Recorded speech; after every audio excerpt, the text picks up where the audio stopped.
Hello, I'm Nate, aka B-Tier Mutineer, and in today's video I'm taking a look at the upcoming Gothic-like open-world RPG called Of Ash and Steel. The game is being developed by a new indie studio called Fire and Frost Studios and published by tinyBuild. Side note, I like the kinds of games tinyBuild chooses to publish. They tend to be very good quality, so I think they have a good eye for what projects deserve more money and visibility. The devs have said this is inspired by Gothic and The Witcher, but closer to Gothic.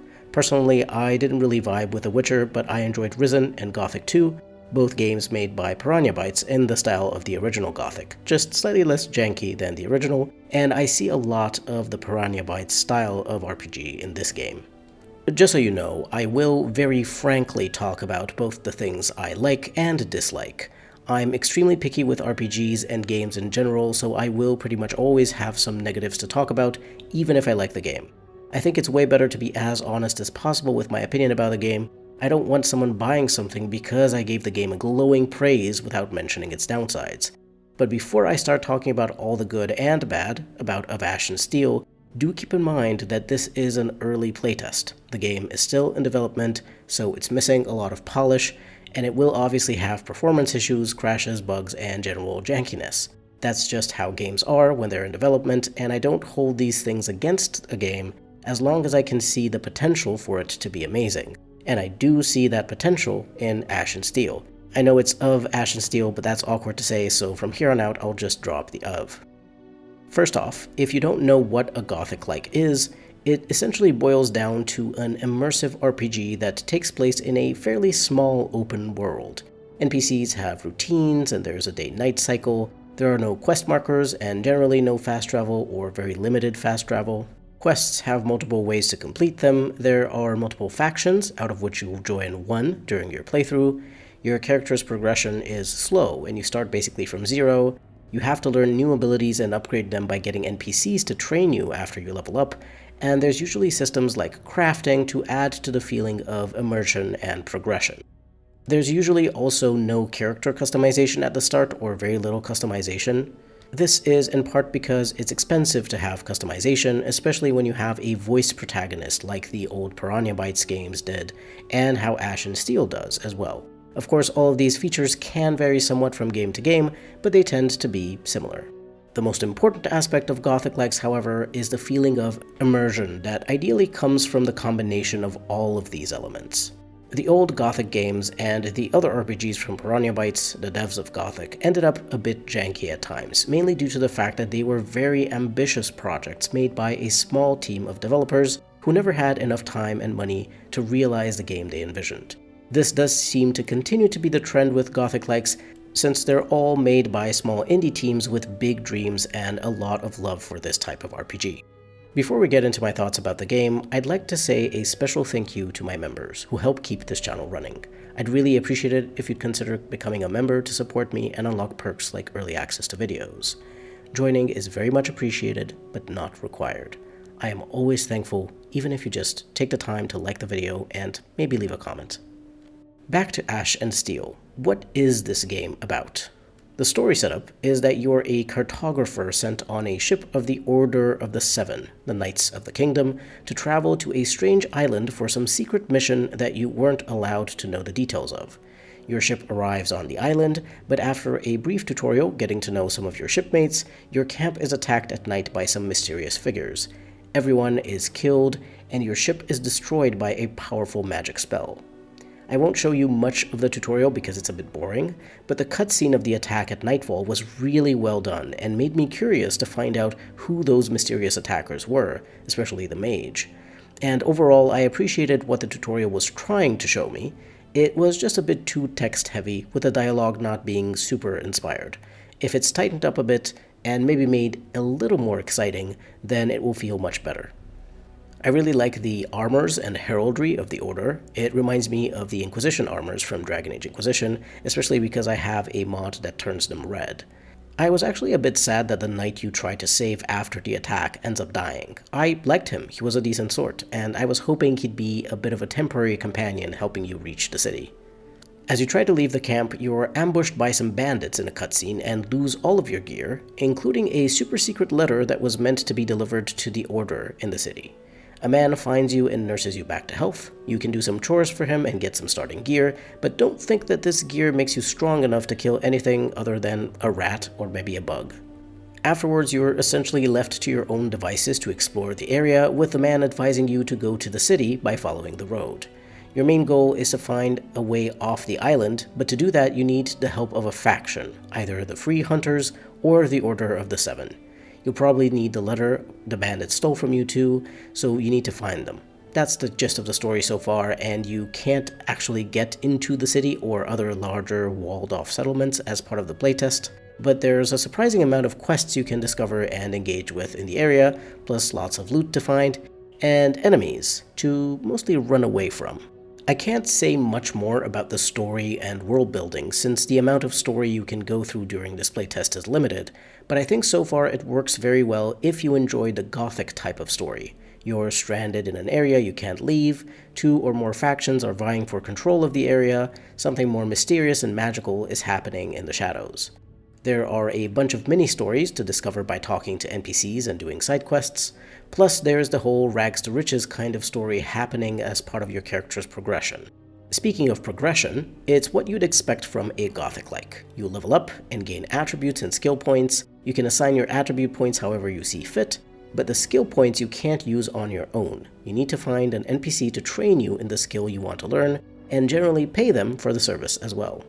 I absolutely love this kind of leveling. I always found it weird that in most RPGs you level up and you can immediately choose whichever ability you want, no matter where you are, and no matter how complicated that new ability is. Could you learn it by yourself instead of going to a trainer? Maybe, but it would probably take more time and effort to do so. It wouldn't be instant. Trainers teaching you new abilities and skills makes way more sense and adds to the immersion.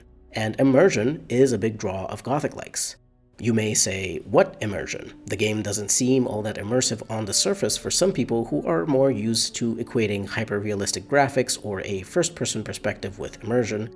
But if you give a game like this a chance, you may be surprised to discover just how immersive it can feel compared to the more basic RPG formula of you level up, here's a point to learn whatever new ability or perk you want. As part of the immersive interactions with the world, you can fish and apparently also play guitar. I didn't see the guitar playing, but I did find some bait and caught a couple of fish when I finally figured out how the fishing minigame worked. You can also craft gear, upgrade your existing gear, cook food, and make other consumables. In particular, in Ash and Steel, the weapon crafting seems like it's going to be the main way you can get the most powerful weapons. At least that's what the smithing tooltip said. I have a mixed opinion on crafting in RPGs, but that's because in most games it ends up being way too easy to craft the most overpowered gear. Skyrim and Dragon Age Inquisition, I'm looking at you. I don't think this will be the case in Ash and Steel. First and foremost, you need a certain crafting skill to be able to make anything. Then you'll need a recipe and the required materials. It's not that easy to get those. I remember how in Risen I had to learn how to mine ore from an NPC, and I first had to get the money for that. Then I'd bring the ore to camp and trade it with a blacksmith in exchange for sword blanks, and only after that craft myself a new sword, with multiple steps involved in crafting.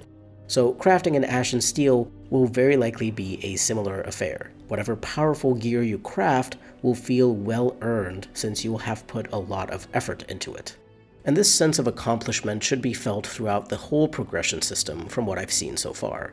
Ash and Steel doesn't just have the Gothic staples of skills and crafting, but also adds the survival mechanics of hunger, thirst, and fatigue to the mix to make the game feel more immersive. While I appreciate having extra immersive systems, so far there didn't seem to be that huge of an effect. Story and normal difficulty felt about the same to me in terms of how quickly my character got hungry, thirsty, or tired. It was very easy to keep my needs met. There was lots of food, both ingredients and cooked food, and drink items to loot around the area. Since you're going to consume food or drinks anyway for their health or stamina benefits, the only thing you have to get out of your way to do is find a bed to sleep in. But I am questioning the hunger and thirst mechanics since they don't feel particularly difficult to satisfy. Will it be more difficult to stay on top of this later in the game, or is it just a super minor nuisance that makes you remember to use up some consumables and find a bed? Ash and Steel seems to just have these survival mechanics for the sake of having them, at least right now. To be fair, in the early game, it's hard to feel negative effects since you're already so weak that you're avoiding most combat situations anyway. So it's entirely possible that later on in the game, you would actually feel a significant difference when one or more of these survival needs hits you in the middle of a difficult combat encounter. Speaking of, keeping in mind that this is very much inspired by Gothic, the combat is quite bad at first. I assumed that just like in Gothic or Risen, you're supposed to avoid combat as much as possible and get some XP and coins from non-violent quests and exploration. But it felt clunkier than in those games for some reason. In my first play session, I rage quit because I died to one singular bandit over and over again. I had momentarily forgotten that I shouldn't challenge anything stronger than a giant rat or goblin creature. Anyway, I'm not 100% sure whether the combat is bad just because your skill is so low in the beginning, or if there's some technical issues with input responsiveness. There was a very long delay between when I clicked to attack or pressed to dodge and when my character performed that action.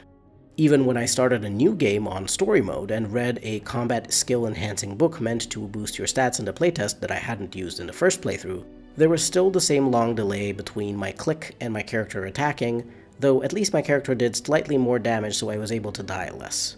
But I hope they'll fix the responsiveness issue because that's very annoying to deal with at the moment. When it comes to exploration, I enjoyed it a fair bit. I like searching in all the nooks and crannies for secret treasure. The highlight was when I noticed a pile of literal shit next to an outhouse and saw that it was interactable, so I absolutely interacted with it and found a magical ring. And then my character said, "Gross." I also like that there are potential interactions you can have with NPCs, like for example, the guy who saves you has a fancier looking dagger in his house. You can take it and just go about your business, but if you talk to him about it, he'll tell you the story of that dagger and also let you keep it. It's these little details that made Gothic 2 and Risen, and later on Gothic-Likes like Drova, so fun to play for me. While the open world is fairly small, it's handcrafted with love and attention to detail, and that really adds a lot to the experience, in my opinion. The only downside so far that I've found to exploration is that the controls are clunky, especially the way you jump. And there's a bunch of situations where you need to climb on ledges or jump across gaps, which can result in you taking fall damage, or else struggling to climb on something a few times before it actually works. But I expect that the devs will work on improving the feel of controlling your character, since this is an early playtest build, of course. Moving on to the game's visuals, they're nothing special, but to me they look good enough. But then again, I spend most of my time playing older games, so this kind of outdated, or at least not hyper-realistic look, appeals to me.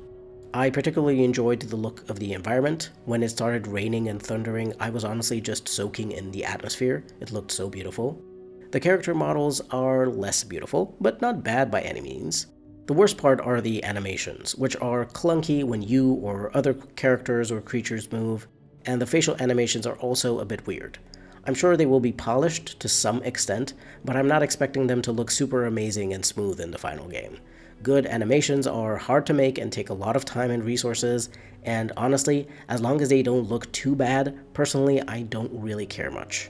Again, as I said, most of my favorite games are very old, and most certainly don't have great animations, especially facial ones and other character animations and dialogue. If you're someone who's super interested in particular graphics and a pristine visual presentation, then I can assure you that pretty much no Gothic-like is going to be to your liking. And in general, I'm not the kind of person to listen to when it comes to visuals because I have my own more niche preferences. But since the game is having this playtest right now, if you're on the fence about the graphics, I recommend giving it a go yourself and seeing how you feel about them. In terms of sound, I'm going to say pretty much the same thing as the visuals. The sound effects and voice acting were good, perfectly competent, but nothing super amazing. I think some sound effects like leveling up or completing a quest objective were a bit too loud compared to all the other sounds, but that's a mixing issue that I'm sure will be easily fixed by the time the game comes out. The music is really nice though, very reminiscent of the Gothic and Risen soundtracks, so I'm left wondering if it's Kai Rosenkranz's work. He was the composer for Gothic and Risen. I would imagine the devs would absolutely want to broadcast that if it was true, so maybe it's just someone else who was inspired by those soundtracks. Either way, the music is atmospheric and fits the world really well. In a usual first impressions or review, this would be the time when I talk about performance. But since this is still a game in development that obviously still has some way to go to get polished and cleaned of bugs, it's not really fair to judge the game by the issues it has right now. There were a few crashes as the most egregious bugs. My regular mouse cursor would get stuck in the middle of the screen and I had to keep alt-tabbing to reset that and make it go away. In terms of the general performance of the game, the frame rate was solid. There weren't hiccups or stuttering or anything like that I could notice.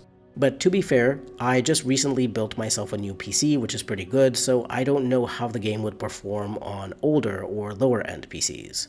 Ash and Steel is developed in Unreal Engine 4, if that tells you anything about the performance. I'm not very well versed in how these engines affect the game's performance, but I do remember some people complaining about certain performance issues on Unreal. But maybe that's just on Unreal 5? Either way, personally, the crashes didn't bother me a whole lot. I was expecting them, since the game isn't done yet, and also because it's a small indie title. Plus, playing a lot of older games tends to make you immune to getting upset when a game crashes, because that tends to happen even if you install various fan fixes when a game is very old and doesn't play well with newer hardware.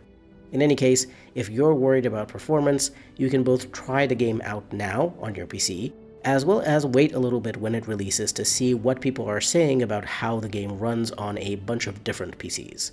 No point in worrying about it now. Anyway, as a conclusion, I'll say that I'm very impressed with what the team at Fire and Frost Studios have managed to do, especially since at first it was just one person, then a handful of people, and it was just in the second half of 2023 that they grew to a team of 15. I always love to see what passionate, creative people can make in such small numbers. I haven't really enjoyed AAA releases for about a decade now, especially in the RPG space, so I'm constantly looking for indie games like this one to provide me the kind of experience I'm looking for. If you're interested in some more details about the full game, you can check out the Steam discussions for Of Ash and Steel, since there were a bunch of developer Q&As posted there. One of the most important tidbits said that they expect a more main story focused playthrough to take about 30 hours, but a completionist playthrough to reach somewhere around 60. Those are great numbers for an indie RPG, especially since at the very least you'll want to do another playthrough to see what it's like to go through the story with the second faction, not to mention various other quests that you can complete in different ways and different weapon builds to try. In terms of magic, it seems like it will be a sort of complement to weapon-based combat, somewhat like the Witcher signs, so maybe this is where the Witcher inspiration comes in.